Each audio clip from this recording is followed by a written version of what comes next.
Good afternoon, good evening, everyone. Welcome to MBNK News. I am Veronique Lawson, your anchor for this special news report edition. One of MBN mission is to deliver factual, independent news reporting each month, focusing on the important story that we deem worth giving over, as we construct them with the original truth, the kingdom truth. Our aim is continuing to deliver some intriguing updates with the most impactful and current news story on the latest global headlines. This month, editors' picks are following.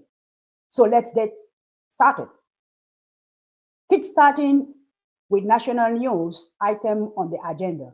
The month began with a series of lightning striking the U.S. Capitol building and Empire State Building, the World Trade Center, to which many social media podcasters quickly conclude that it feels like an omen.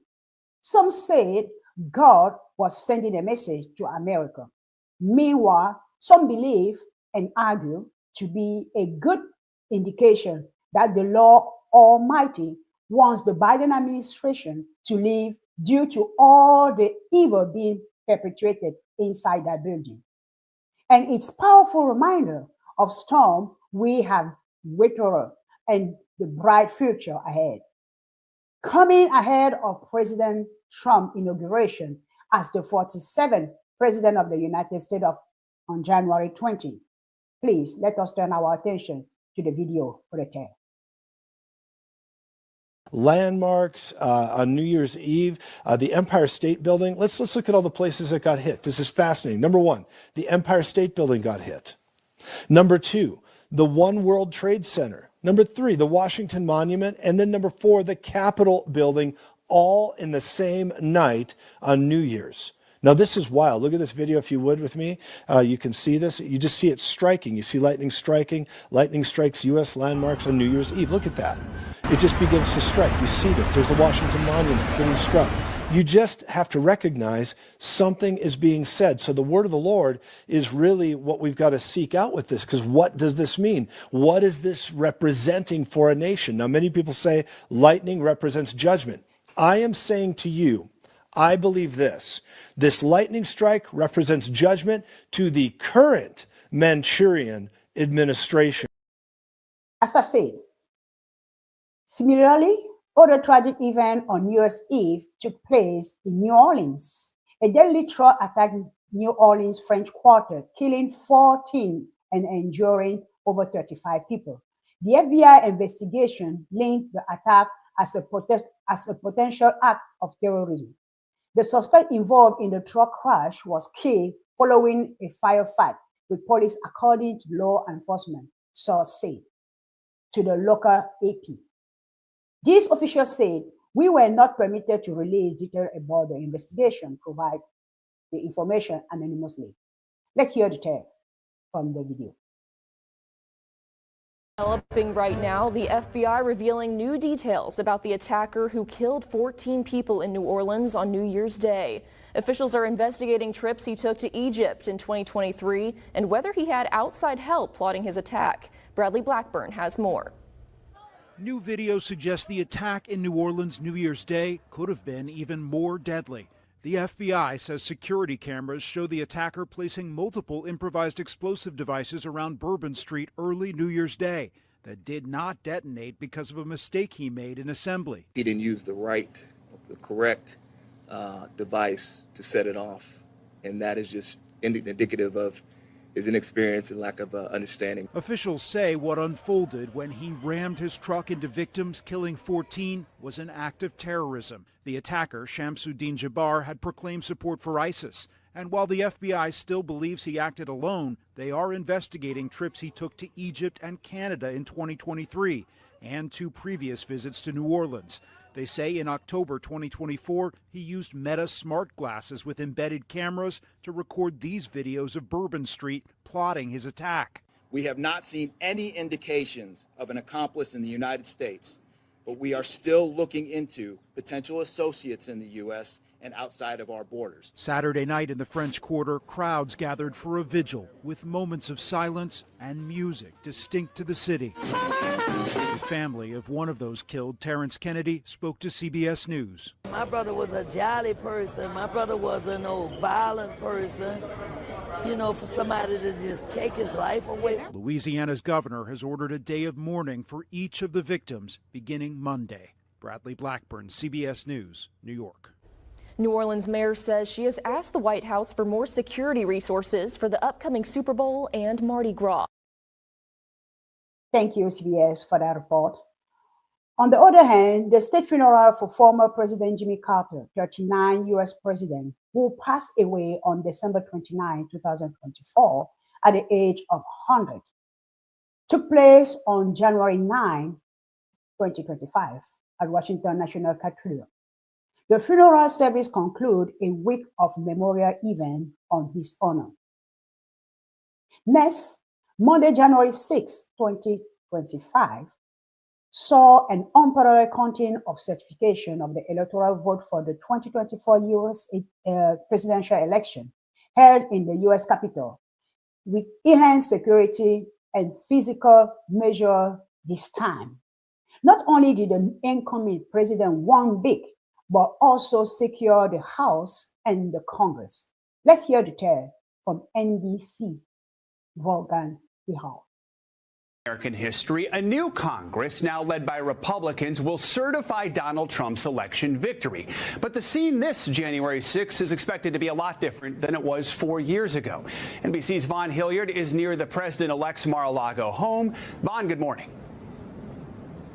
Hey, good morning, Joe. It was 4 years ago today that then President Trump was publicly urging his vice president, Mike Pence, to reject the certification of the 2020 election. Tomorrow marks the anniversary of the Capitol attack that led to the criminal indictment of Mr. Trump and the conviction of more than 1,100 individuals who descended onto the steps of the Capitol and inside of the Capitol that day. Now, tomorrow, that same certification process will take place again. But this time, it'll be Vice President Kamala Harris who will be overseeing the counting and certification of Donald Trump's 312 Electoral College votes and her own defeat. To note, there is no talk of objecting to the certification of these results. Now, this will be the first formal act of business for this new Congress after it formally reconvened on Friday. Speaker Mike Johnson's narrow victory to win back the gavel is an early indicator of just how little wiggle room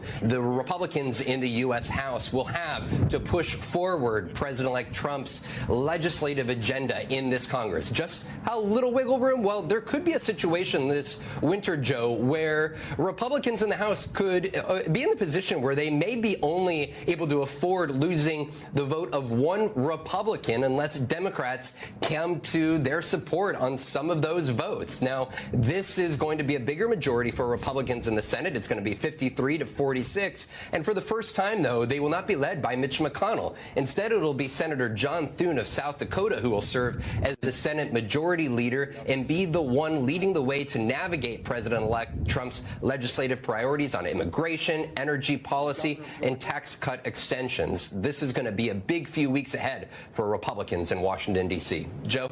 All right. Vaughn, thank you so much. Thank you, Vaughn and Joe, for that report. Indeed, it's going to be a busy week coming up. As we continue this report, we quickly jump it into January 19, was marked with two major events also. The first being with TikTok, the giant Chinese app, on one of the popular social media platform known for its short video, went dark on U.S. soil. More than 170 million Americans witnessed this nightmare as a federal ban on the app came into effect. Many famous podcasters lost their followers and money making. Let's hear the tale. Hey America, remember TikTok? You know that app where teenagers dance and make funny videos? Well, it might be going away faster than a millennial's attention span. Yeah, things are getting real, folks. We're talking potential bans, government hearings, and enough digital drama to make a Kardashian blush.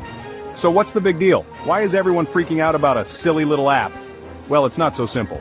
You see, TikTok is owned by a Chinese company called ByteDance. And that, my friends, is where things get interesting. The US government is worried about ByteDance sharing user data with the Chinese government. Now, ByteDance swears up and down that they would never do such a thing.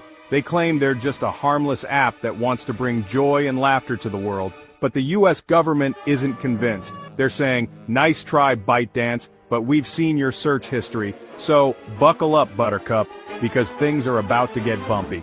The fate of TikTok hangs in the balance and nobody knows what's going to happen next. Stay tuned, folks. Things just got serious. We're talking Supreme Court serious. That's right. The highest court in the land is now involved in the TikTok saga. And let me tell you, they don't mess around. The Supreme Court is looking at a law that would force TikTok to cut all ties with ByteDance. Basically, it's like telling a teenager they can't live with their parents anymore. It's a big deal, people. This whole thing is a real nail-biter. On one hand, you've got the government arguing that they need to protect our national security. They're basically saying we can't risk the Chinese government getting their hands on all your spicy TikTok data. On the other hand, you've got free speech advocates yelling, "Hold your horses!" They argue that banning TikTok is a slippery slope. They're worried this could lead to censorship of other apps and websites. So what's going to happen? Will the Supreme Court side with the government and effectively ban TikTok? Or will they uphold the principles of free speech and allow TikTok to dance another day? Okay, let's say the worst happens. The Supreme Court sides with the government and TikTok gets the axe. What does that mean for you, the average TikTok enthusiast? Well, it's not pretty. First off, no more new TikToks. That's right, the well of viral dances and lip-sync battles would run dry. It would be a sad, sad day for anyone who enjoys watching strangers do weird things on the internet. But it gets worse. Some experts think a ban could also mean you wouldn't be able to access any of your old TikToks. All those precious memories of you attempting the latest dance craze, gone in an instant. Poof! Now before you start stockpiling tissues and mourning the loss of your For You page, there might be a glimmer of hope. Section 4. App Stores, the gatekeepers of the digital world. Remember those pesky app stores where you download all your favorite apps? Well, they might hold the key to TikTok's survival.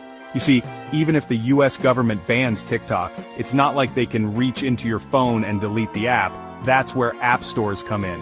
If the ban goes through, app stores like Apple's App Store and Google Play would likely be ordered to remove TikTok from their platforms. No TikTok in the App Store means no new downloads for you. But here's the thing. What about people who already have TikTok downloaded on their phones? Would they still be able to use the app? That's the million-dollar question, folks, and nobody knows for sure. Some experts think existing users might be able to keep using TikTok, at least for a while. Others aren't so optimistic. They believe the government could force app stores to disable TikTok on all devices, even those that already have it installed.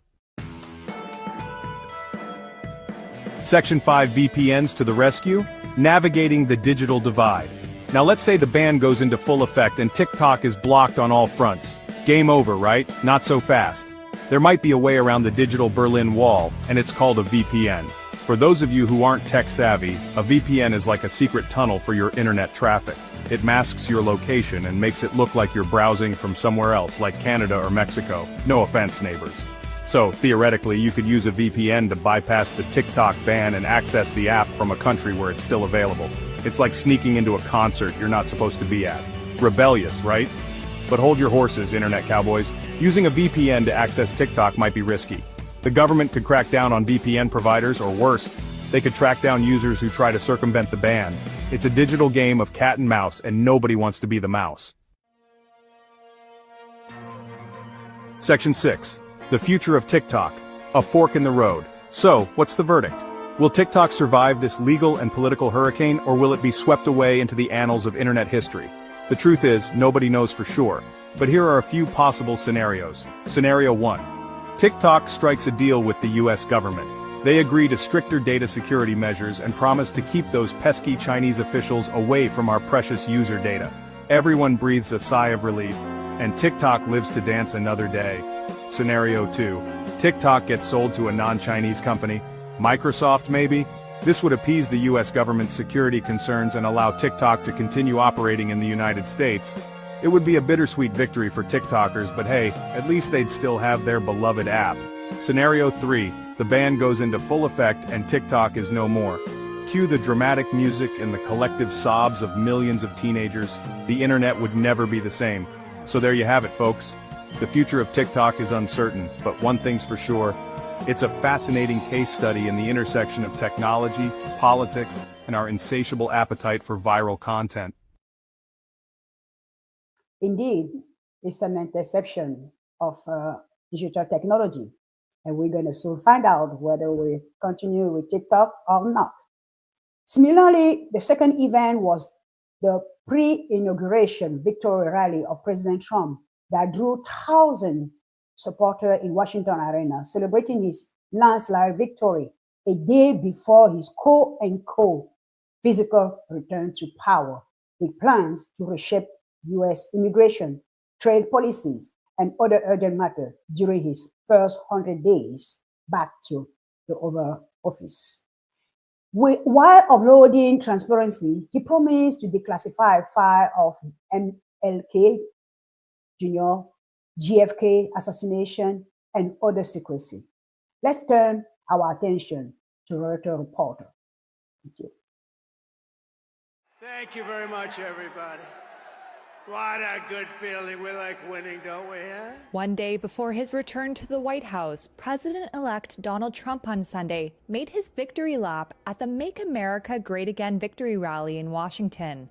He told his thousands of roaring supporters inside the packed arena that he would usher in a new era of American prosperity when he takes office for a second term. And we begin a brand new day of American strength and prosperity, dignity, and pride. The event marked his first major address in Washington since he delivered a speech on January 6, 2021, to his supporters that preceded the storming of the U.S. Capitol. Despite the cold and rain, thousands of his supporters formed a line wrapping several blocks around Washington Sunday, waiting for hours to see the incoming president. It's a good, positive vibe. No one's complaining about the cold, the lines, the wind. It's a nice, it's a good feeling so far. Trump spent the morning placing a wreath at the Tomb of the Unknown Soldier at Arlington National Cemetery. Around the U.S. Capitol and White House, a noticeable police presence, with steel fences blocking off large swaths of the city. Approximately 25,000 law enforcement personnel will be on hand to provide security for the inauguration on Monday. The planned outdoor celebration has been moved indoors after forecasts of bitter cold. The inauguration is scheduled for noon local time, when Trump will take the presidential oath of office inside the rotunda of the Capitol building. Fast forward to the D-Day, January 20, 2025, marked by the 60th U.S. presidential inauguration. Due to some factor, bad weather, assassination threat, the swearing took place inside the Capitol rotunda. Meanwhile, in Los Angeles, Chicago, and Washington, multiple organizations representing a diverse collection of concern gathered to protest the inauguration of President Trump. Please pay attention to the condensed version. Good morning, sir. How are you this morning? Good morning. Thank you. President Trump, how do you feel? President Biden? Well, the President of the United States, the Honorable Joseph R. Biden Jr., and Vice President of the United States, the Honorable Kamala Devi Harris.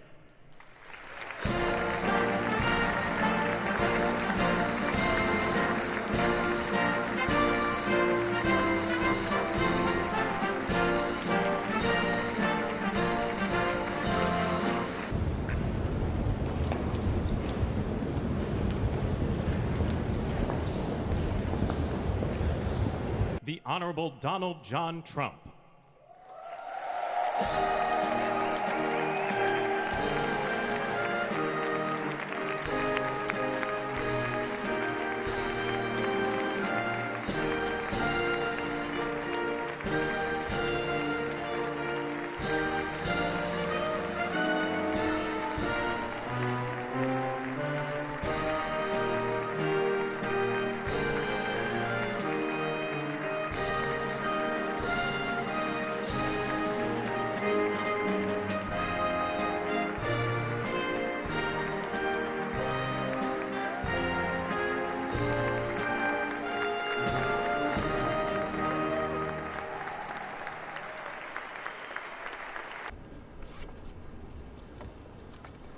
Please raise your right hand and repeat after me. I, Donald John Trump, do solemnly swear. I, Donald John Trump, do solemnly swear. That I will faithfully execute. That I will faithfully execute. The office of President of the United States. The office of President of the United States. And will, to the best of my ability. And will, to the best of my ability. Preserve, protect, and defend. Preserve, protect, and defend. The Constitution of the United States. The Constitution of the United States. So help me God. So help me God. Congratulations, Mr. President.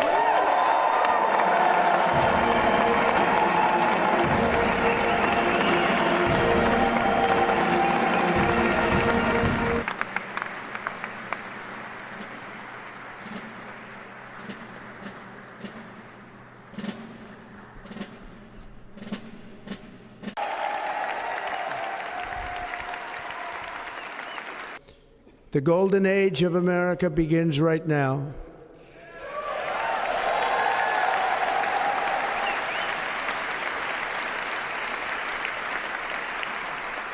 From this day forward, our country will flourish and be respected again all over the world.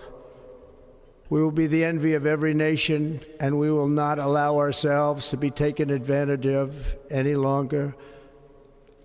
During every single day of the Trump administration, I will very simply put America first.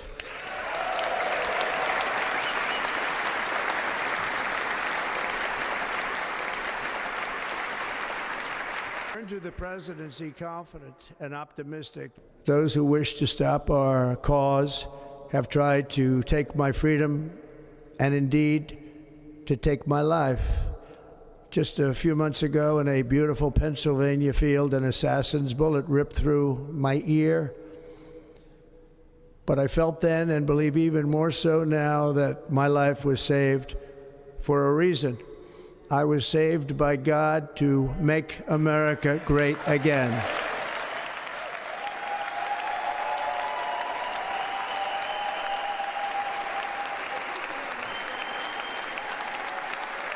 Thank you.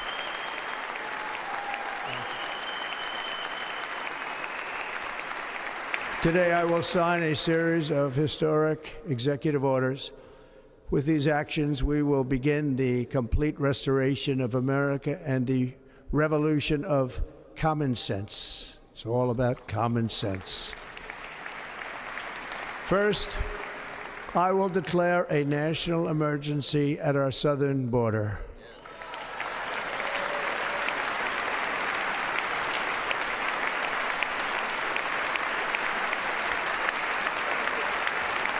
The United States will once again consider itself a growing nation, one that increases our wealth, expands our territory, builds our cities, raises our expectations, and carries our flag into new and beautiful horizons. And we will pursue our manifest destiny into the stars, launching American astronauts to plant the stars and stripes on the planet Mars.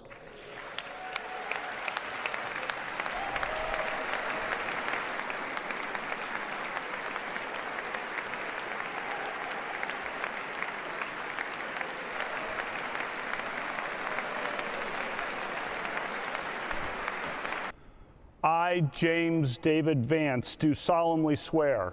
I, James David Vance, do solemnly swear. That I will support and defend the Constitution of the United States. That I will support and defend the Constitution of the United States. Against all enemies, foreign and domestic. Against all enemies, foreign and domestic. That I will bear true faith. That I will bear true faith. And allegiance to the same. And allegiance to the same. That I take this obligation freely. That I take this obligation freely. Without any mental reservation. Without any mental reservation. Or purpose of evasion. Or purpose of evasion. And that I will well and faithfully discharge. And that I will well and faithfully discharge.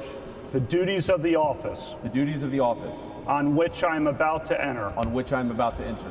So help me God. So help me God. Congratulations, Mr. Vice President.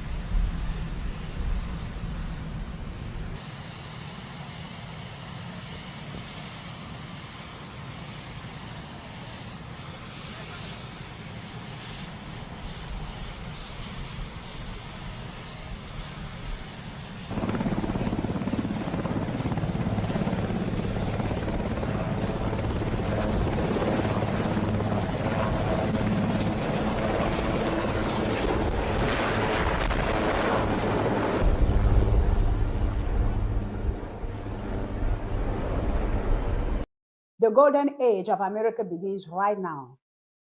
Additionally, he signed over 20 executive orders and action on Inauguration Day, more than any previous US president.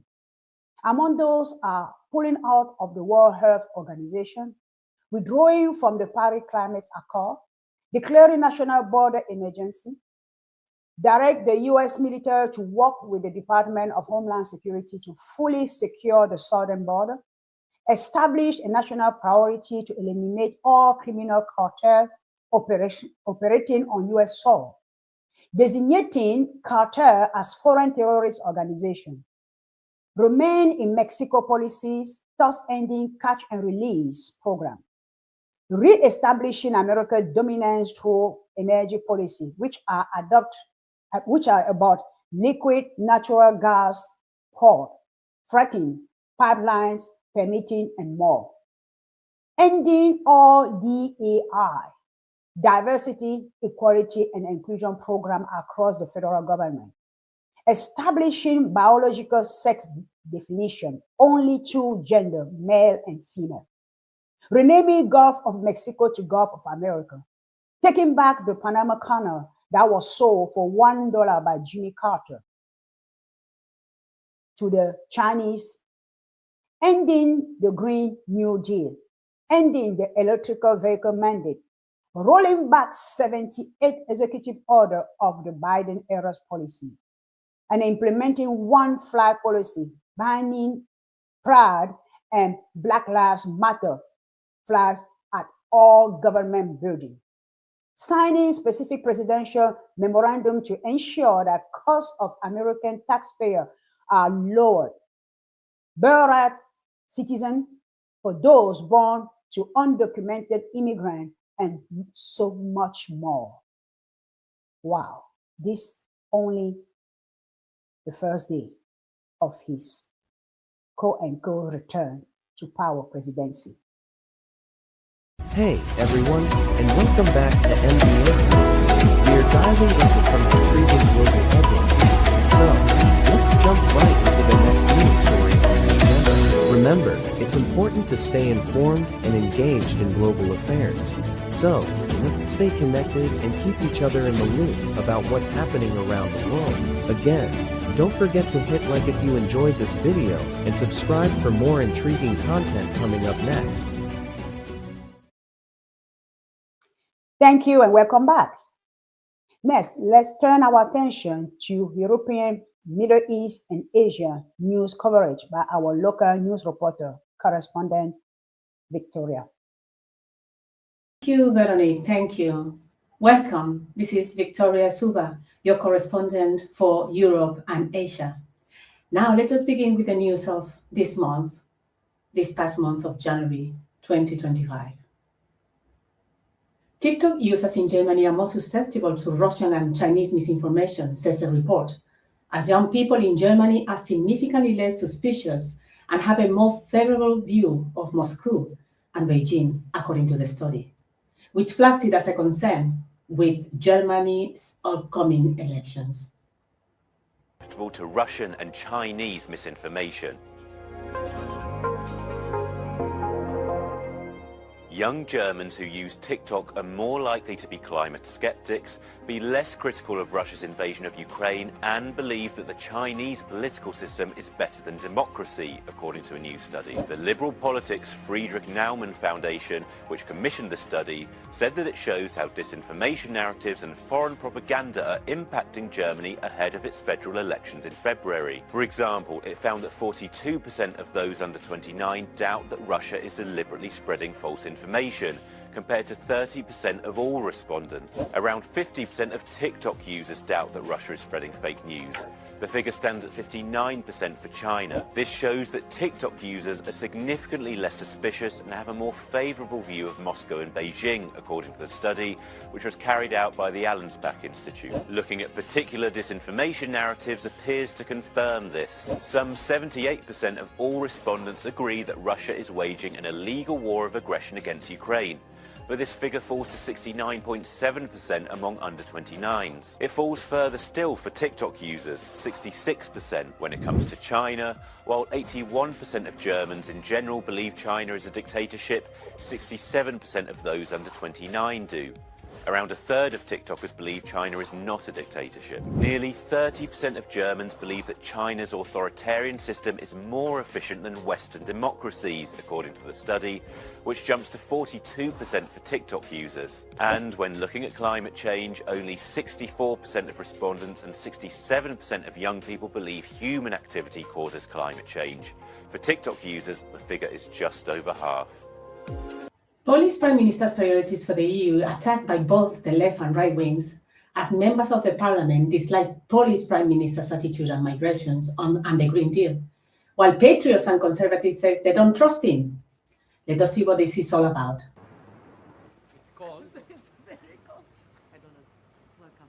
Polish Prime Minister Donald Tusk says Europe needs to spend more on defense. Speaking in front of the European Parliament in Strasbourg, Tusk mentioned Trump's statements about the 5% of GDP as the new NATO defense spending target, saying that the Europeans should see this as a challenge. Jeśli Europa ma przetrwać, musi być uzbrojona. To nie jest nasz wybór. Ja nie jestem militarystą. His speech inspired his fellow members of the European People's Party. Una visione pragmatica, chiara, determinata, che ci pone di fronte a delle responsabilità, che ci invita a non fare passi indietro ma passi in avanti, consapevoli della propria potenzialità. Quindi non più chiedere ad altri cosa fare per noi, ma interrogarci e fare noi qualcosa, perché l'Europa è una grande potenza e che mette ovviamente in difficoltà anche gli altri se riusciamo a rafforzare il nostro processo di coesione.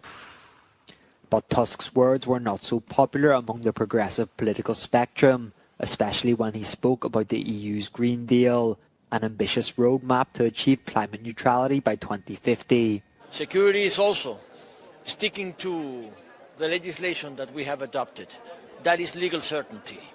And it's against the European way forward to step back when it comes to our commitment, strong commitment for a Green Deal, which is to be fair, the green transition to a decarbonized economy. It's not about reviewing our own legislation.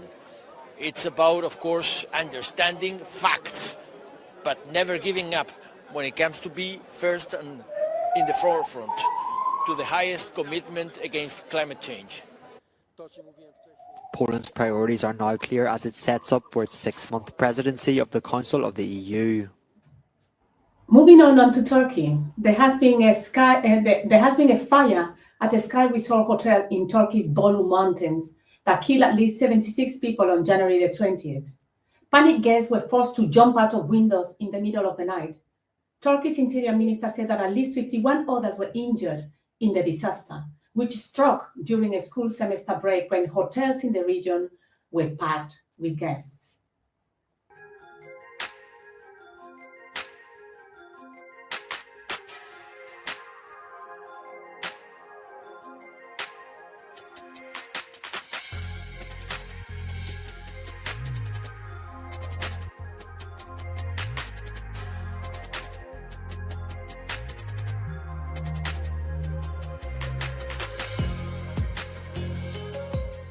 Üç buçuk gibi işte kalktık, bir çığırışa kalktık biz, bağırışa kalktık. Dışarıya çıktığımızda başta bir duman görüyorduk sadece binada.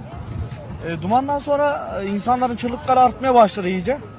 O esnada alevleri görmediğimiz için fazla bir bekleyin, sakin olun gibi burada destek vermeye çalıştık. Sonra alevler çıkınca bir anda insanlar o panikle atlamaya başladılar. Bu 11. kattan bir arkadaşımız atladı. Allah rahmet eylesin. Sonra çarşafla işte inmeye çalıştılar. Arkadaş o çarşafla inerken çarşafı koptu. O maalesef kafası üstü düştü. Yani bir babanın işte bir yaşındaki çocuğunu işte çocuğumu atacağım yoksa yanacak gibi bir çığlıkları oldu.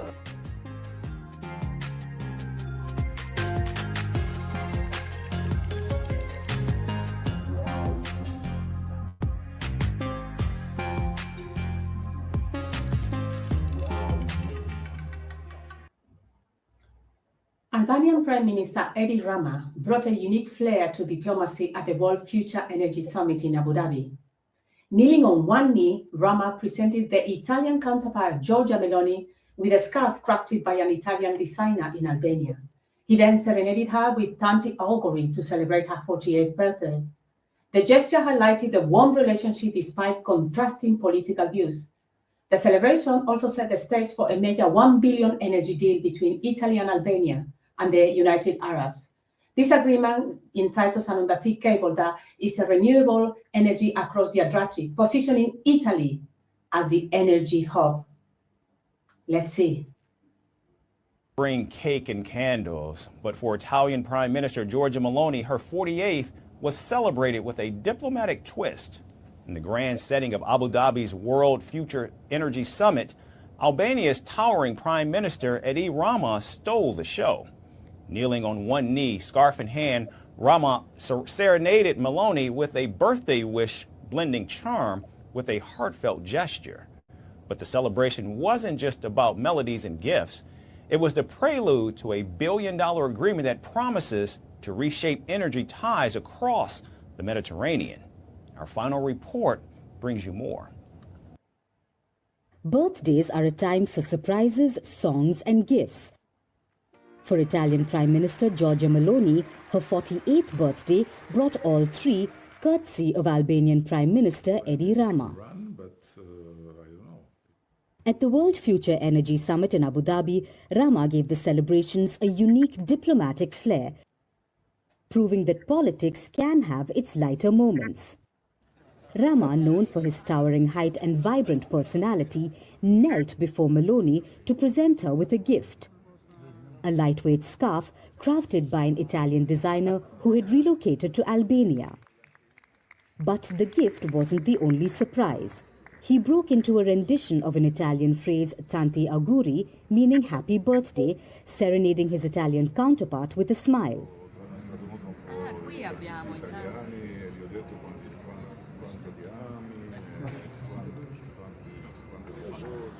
The two leaders share a good working relationship despite their stark political differences.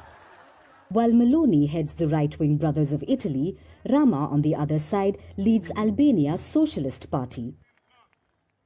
Yet their collaboration has produced significant agreements, including a controversial migrant deal struck last year.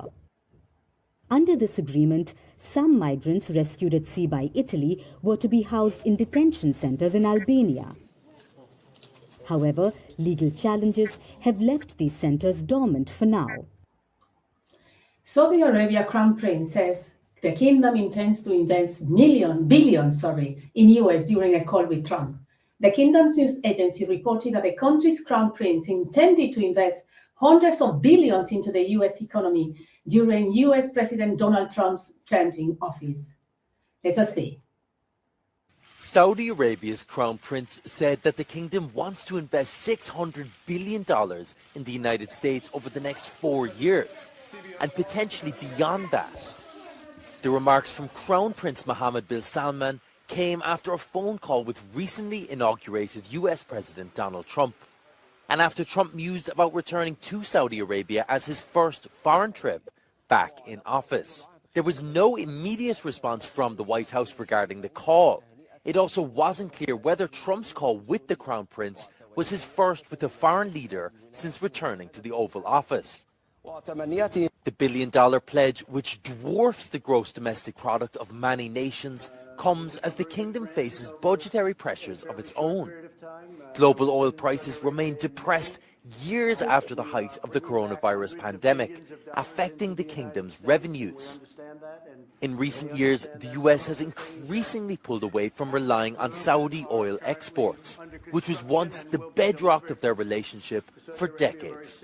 Moving on now to Taiwan.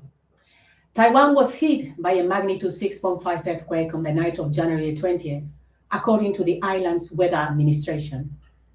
The Hong Kong Observatory measured the quake at magnitude 6. Its epicenter was detected about 10 kilometers below Dapu Township in Chiayi County, a mountainous region in the island's southwest. The earthquake was reported as being felt by people as it shook buildings as far north as the island's capital, Taipei. Local authorities said there were no major casualties and 15 people were sent to hospital with minor injuries.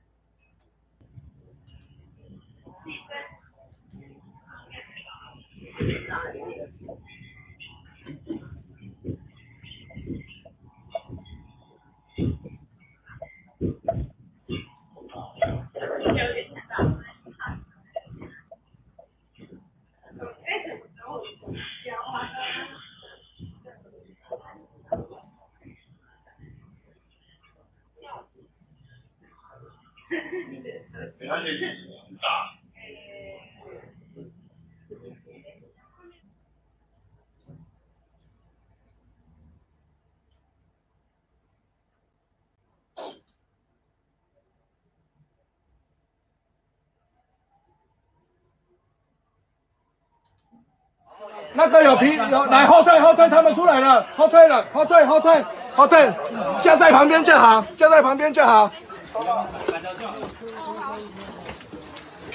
来，那个你等等哈，都有办法走哈，我们就站在外面。里面没有人了哈，没有了，出来了，1岁多小孩，2大1小嘛，2大1小，但你那个超载，对，来2个大人，他们报案的。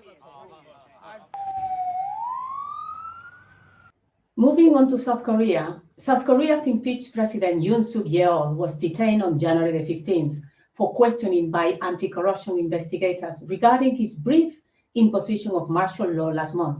A motorcade of vehicles with dark tinted windows was seen leaving the gates of his Hill residence in Seoul, where Yoon has been holed up for weeks behind barbed wire barriers with a small army of personal security.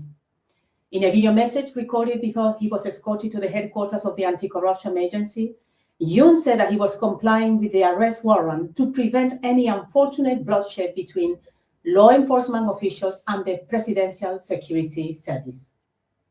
Let us hear.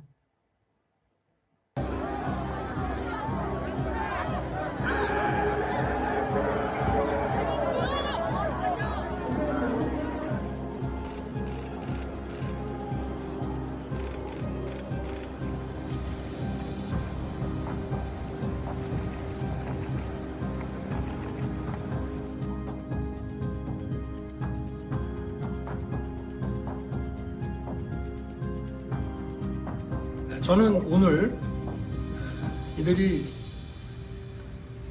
경호 보안 구역을 소방 장비를 동원해서 침입해 들어오는 것을 보고 불미스러운 유혈 사태를 막기 위해서 일단 불법 수사이긴 하지만 공수처 출석에 응하기로 했습니다.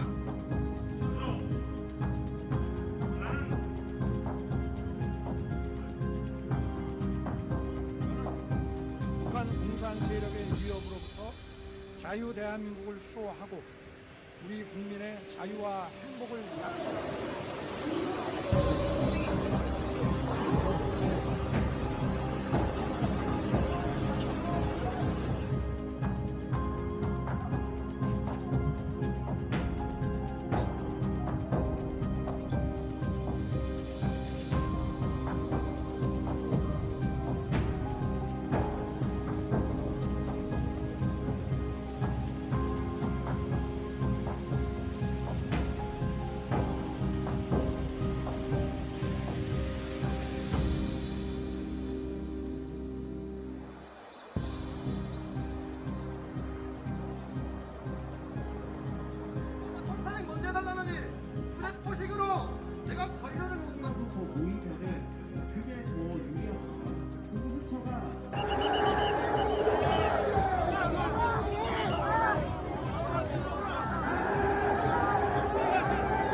공수처와 경찰이 부당하고 불법적인 영장을 집행했다. 사법부가 이런 불법 영장 집행에 가담했다. 야당이 공수처와 국수본을 겁박했다. 역사가 반드시 기록할 것입니다.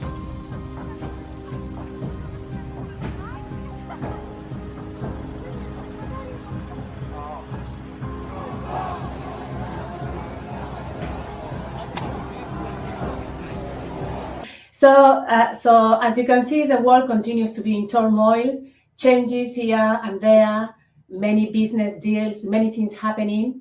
And this is what we've got for Europe and Asia for this month. So it's over to you, Veronique. Thank you. Thank you. Thank you very much, Victoria, for that great news report around the globe, Europe, Asia, and Middle East. Indeed, as you say, the world is still in turmoil. So we trust that our best day is still ahead of us. Let's continue. And I welcome back all the people who are again onto this part. Talking about health, let's hear the tale from our next correspondent. Thank you, Ms. Veronique. This is your health correspondent, Aida Serino Lee from MBNK. Today, we're going to have the news from health, and our first news is about one of the executive orders that Mr. President Trump has signed that is related to our health, which is to remove the United States from the WHO organization, the World Health Organization. So watch the video.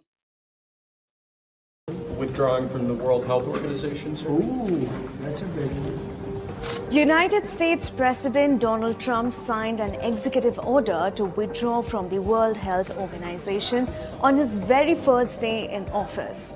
In this video, let's understand why did Trump walk out of the WHO, how much of the agency's funding came from the US, and what will be the implications on the functioning and, most importantly, the funding of the WHO. Let's begin.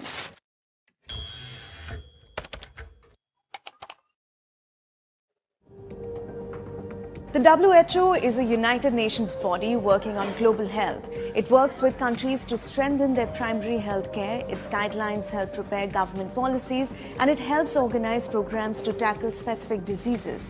The executive order signed by Trump said the reasons for withdrawing were WHO's number 1, mishandling of the COVID-19 pandemic, number 2, failure to adopt urgently needed reforms, number 3, inability to demonstrate independence from inappropriate political influence of WHO member states, and number 4, for continued demand of unfairly onerous payments from the United States.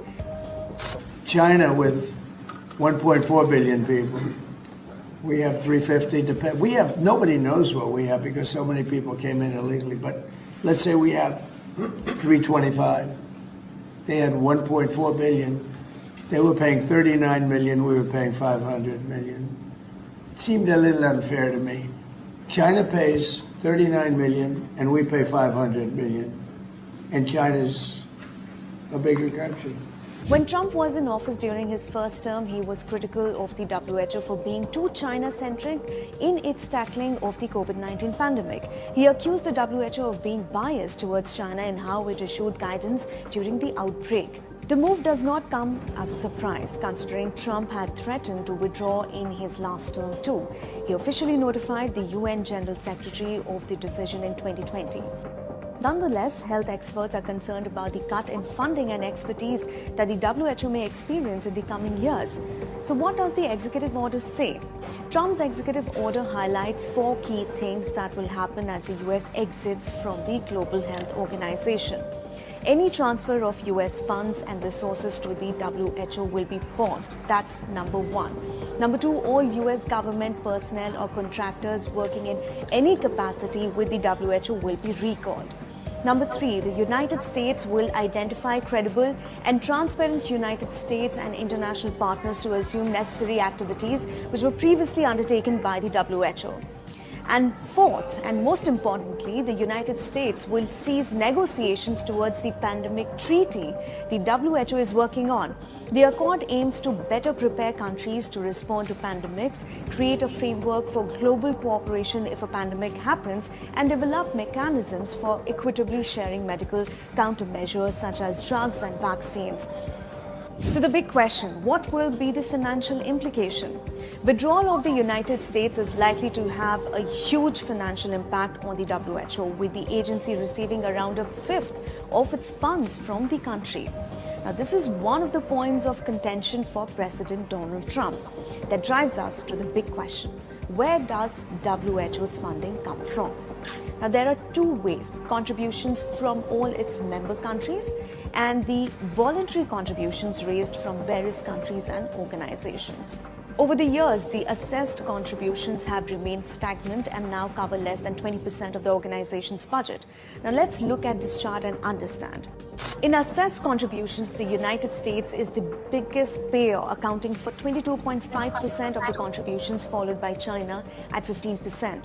Of the total $578 million assessed contributions, the US pays approximately $138 million and China $87.6 million. Now, under voluntary contributions, while the US is still the biggest donor, accounting for around 13%, which is $356.3 million of the total contributions, in 2023, China accounted for only about 0.14% of the total contributions, which comes to $3.9 million. Now, the second biggest voluntary contributor was the Bill and Melinda Gates Foundation. The uncertainty owing to the US elections did result in WHO receiving more voluntary contributions last year. In the 2024 funding round that ended in November, Australia, Indonesia and Spain pledged $1.7 billion, and this led to WHO getting 53% of the $7.1 billion it needs for program implementation between 2025 and 28. This is up from 17% it had secured for its previous 4-year period in 2020. Now, how did the WHO react to Trump's move? In a statement, it said WHO, the World Health Organization, regrets the announcement that the US intends to withdraw from the organization. WHO plays a crucial role in protecting the health and security of the world's people, including Americans.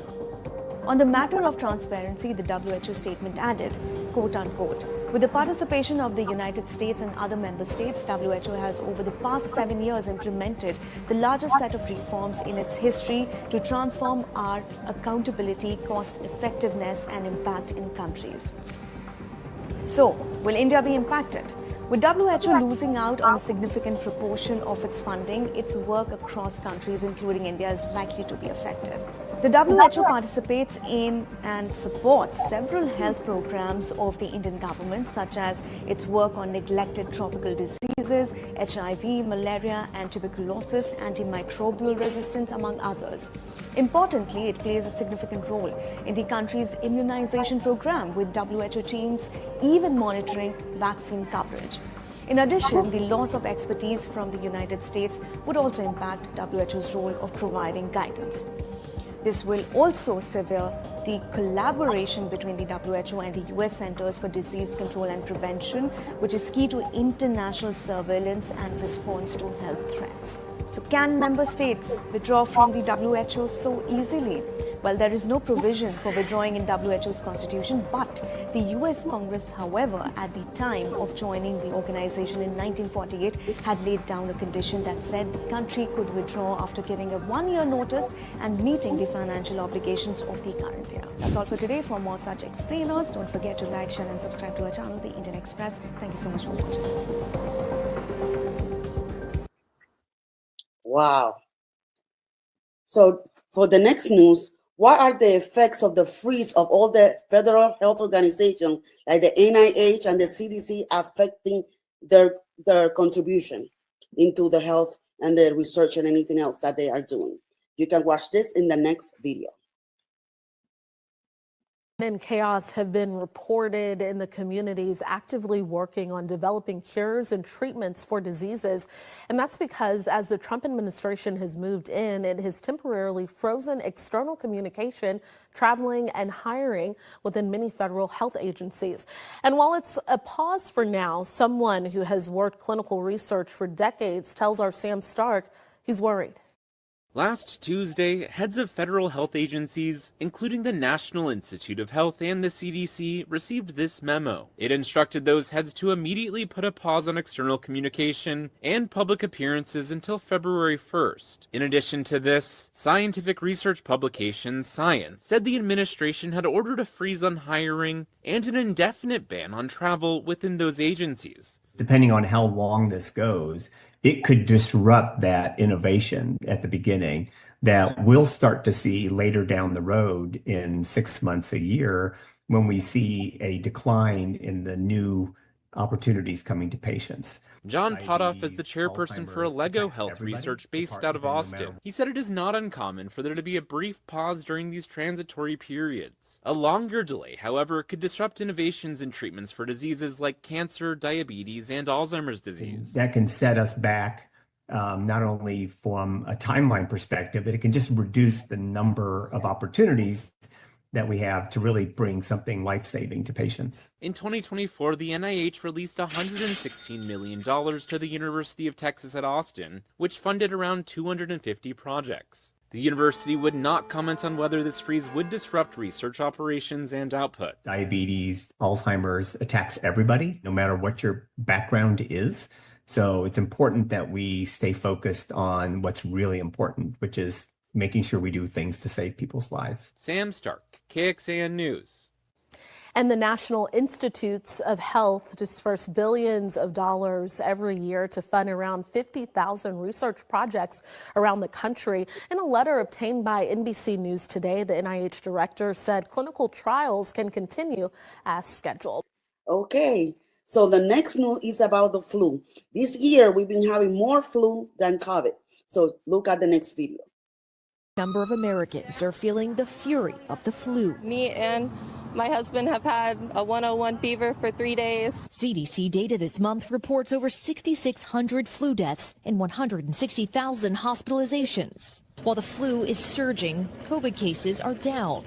Here's why. Doctors say COVID strains, for the most part, have become less severe over time. And this year, COVID peaked most recently in August.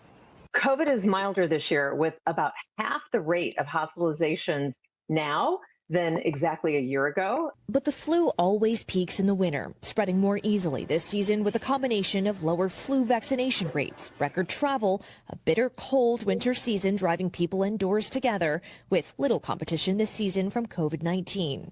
It was just this week that the CIA made a big switch on their previous COVID-19 assessment. And just days after President Trump's CIA chief took his post, the agency now saying they believe with low confidence that the pandemic's origin was more likely a Chinese lab leak. And even though COVID hospitalizations are down from this time last year, doctors are still feeling the strain. Is there a valid concern about the possibility of hospitals reaching capacity at this rate? There is always a concern about hospitals reaching capacity, especially when flu cases are just overwhelming. So even those 1 to 10 extra hospitalizations from the flu can literally break a hospital's capacity. All the more reason to protect yourself today. And it's not too late for protections like getting the flu vaccine. That, paired with washing hands more frequently and wiping down surfaces, can all help drive down the strain and keep your guard up. Marissa Parra, NBC News. And finally, the FDA banned artificial color number 3 already, thank God.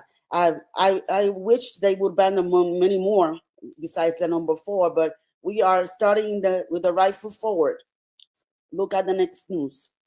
Number 3 in food products. The FDA announced today it's amending its color additive regulations to no longer allow the use of the dye in any foods, drinks, or ingested drugs. It's commonly found in candy, cookies, and cupcakes.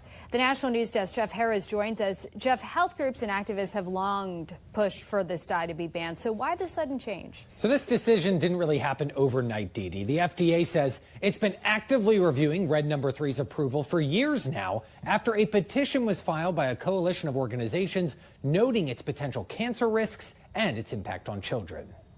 Nora Demers and Francisco Diaz, a biology and food science expert, tell us They agree. Banning red number 3 from all food products is a step in the right direction. This is absolutely a positive move. From the public health point of view, you would say that yes, it's a good move. Red number 3 is a synthetic dye that gives food and drinks a bright cherry red color. It's typically found in sweets and some ingested drugs, like acetaminophen. All sorts of ultra-processed foods that have bright colors that are being marketed to appeal to children. Jamie Allen, a toxicology expert, tells us there's no need to panic. If you have food with red number 3 in it, there's no need to throw everything away.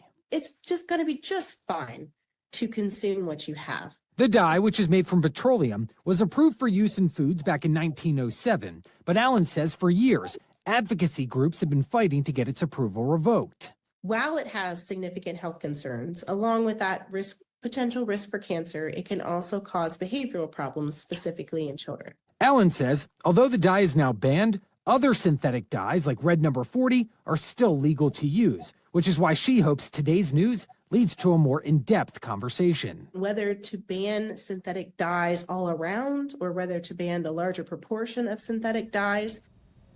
Now, the FDA has given food manufacturers until January 15th, 2027 to remove all red number 3 from its products. Dietary supplements will get an additional year. Some states like California already have a ban in place. Reporting for the National News Desk, I'm Jeff Harris. So this is all for the health news. Back to you, Veronique. Thank you very much, Aida, for that health report. I'm very pleased with what we're hearing. So welcome back also to our audience for the local news in continuity. There are a lot of development again in line of today's dynamic news landscape. Staying up to date is on our latest development across the United States of America. This final news item we deem essential to give you a length of overview. Is touching the Southern California wildfire, still battling heavy ash and very poor air quality in the nearby region as the wildfires continue. A very devastating situation. The upscale section of Los Angeles home had destroyed, creating an immense traffic jam as 30,000 people try to evacuate beneath huge plumes of smoke. That covered much of the metropolitan area. Let's watch the tape.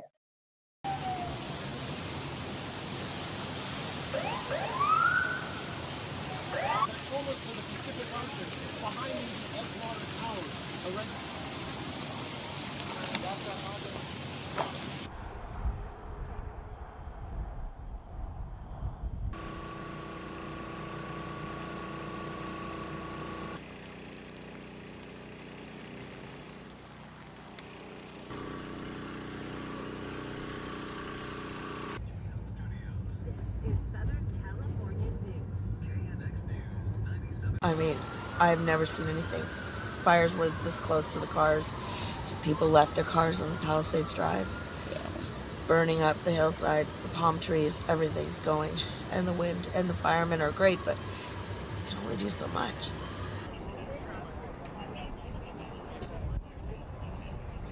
We are anticipating, hopefully we're wrong, but we're anticipating other fires happening concurrently. And that's exactly the previous experience we've had with these kinds of wind events. And that's why we continue to provide and supplement those resources from all across Northern California in particular.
This is an entire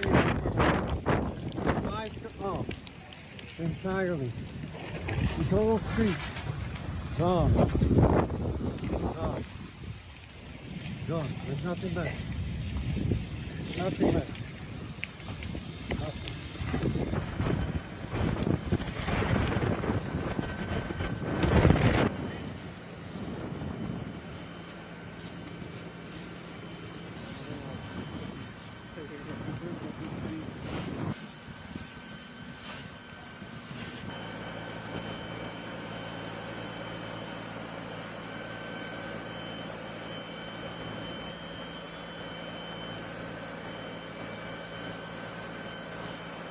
We're prepared to do anything and everything in the long it takes to contain these fires and help reconstruct, make sure we get back to normal. It's going to be a hell of a long way.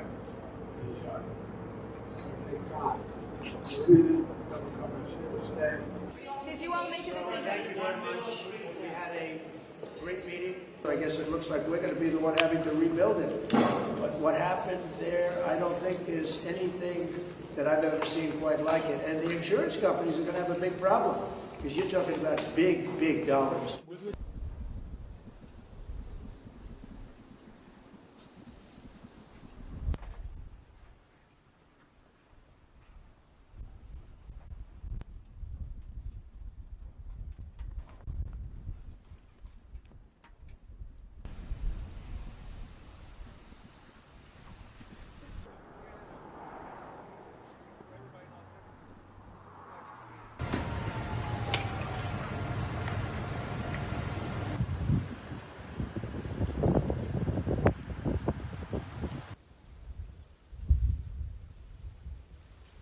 I know this looks pretty stupid, but if I can save one ember from burning down my house, I'll take the risk.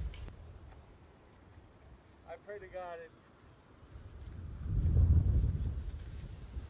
it's not about the financial loss, but just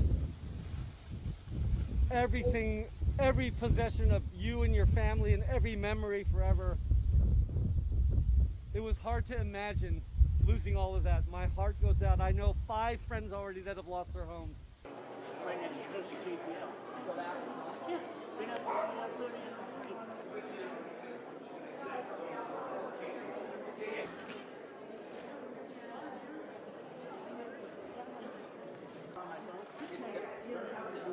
It looks dirty, though. They want whatever that is.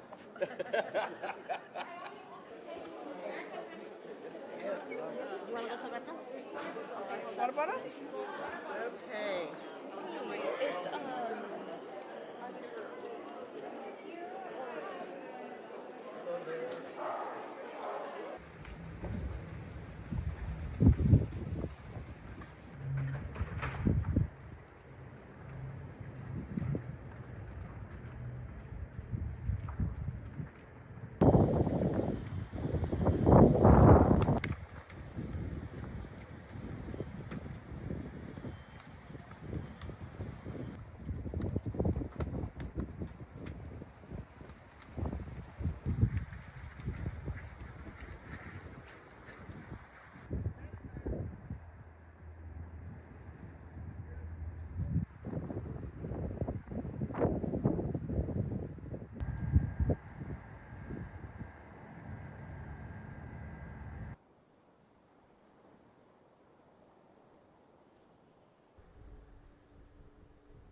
Yeah, this is my house. This is my block right here. So this is where I live, or where I lived. You want to see what's in there? No. This is my home. Let's get you a safe exit out of here so you don't get a nail in your foot. Pay close attention, will you please? I will. Like it has like vents in it for electronics. Oh, then no, then that's not the same. Hands, my brother's hands, because that's what that was their thing. But nothing prepares you for this amount of destruction. I mean, there's no manual, there's no book. That night when we left, it was so frightening. You could barely see I could barely see my hand in front of me because the visibility was so bad and the winds were whipping just ferociously.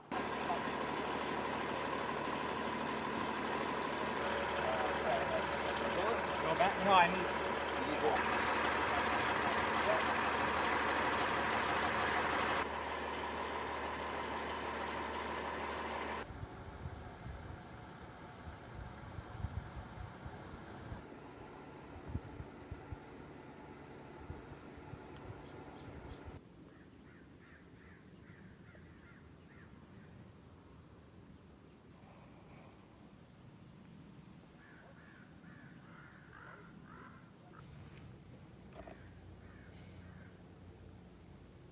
If you're getting something, please don't just throw things around.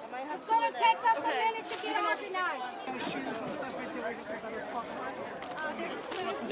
Like a pack of toothbrushes. Is it okay if I take those? Yeah. Okay, excellent. And if there's chicken and tortillas, Oh, yes. there's some oranges in there too.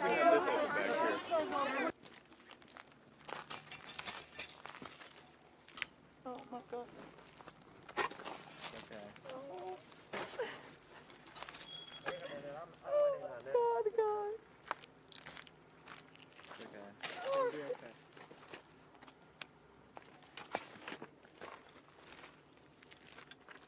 To see this,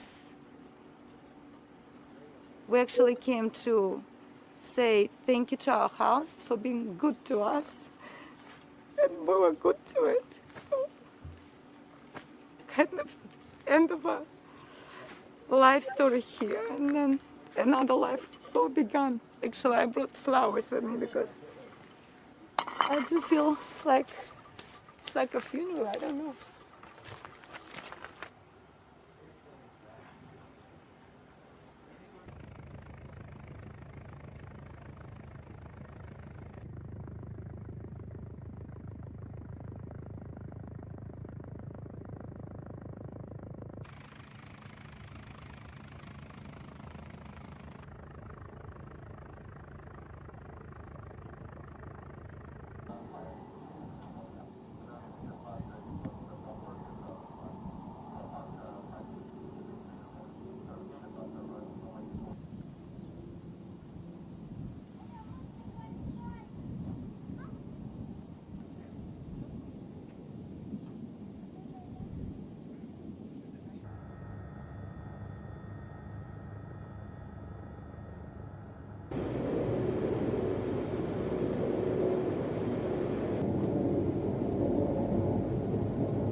Thanks, Reuters, for that extensive video coverage of what is truly happening in LA or Los Angeles. And as one of the owners said, nothing prepares you for a magnitude of such. There is no manual.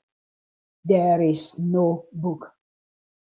This is truly sad and shows how all material possession can be gone within a frame of a second.